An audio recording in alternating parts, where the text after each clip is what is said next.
خین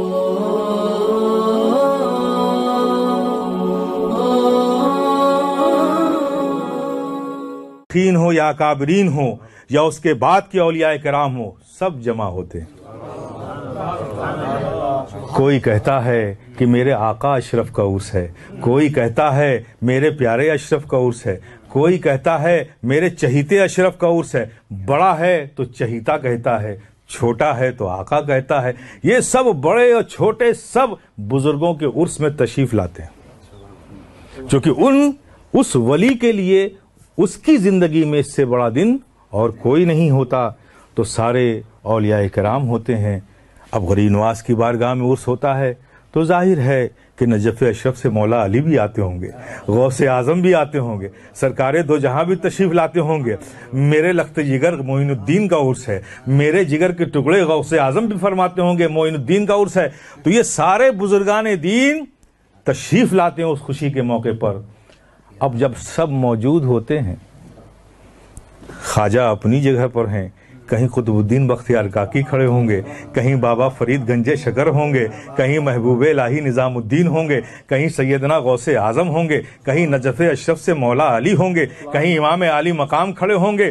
سب چہیتے معین الدین کو مبارکباد دے رہے ہوں گے، اور ایسے حالت میں ہم جیسے منگتے ہاتھ پھیلائے بھیک مانگ رہے ہوں گے تو خواجہ معین الدین کا انتظار کوئی نہیں کرے گا۔ کبھی بھیک غوث اعظم سے مل جائے گی، کبھی محبوب الہی سے اعظم سے مل جائے گی، کبھی محبوب الہی سے مل جائے گی، کبھی قطب الدین بختیار کاکی سے مل جائے گی۔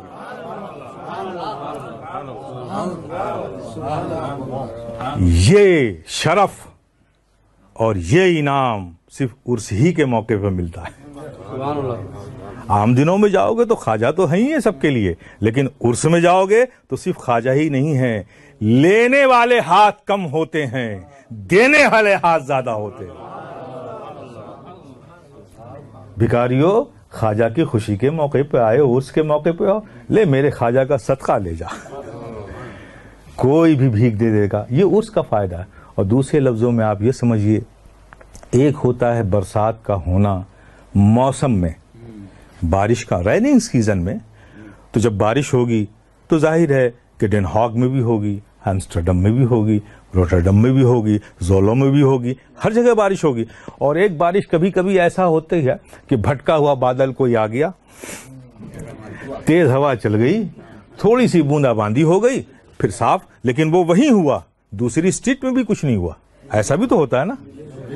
تو میرے پیارے، اب جو بادل جہاں برسا، اس بادل کے نیچے جو کھڑے تھے وہ تو سیراب ہو گئے، لیکن جہاں بادل نہیں تھا انہیں پانی نہیں ملا۔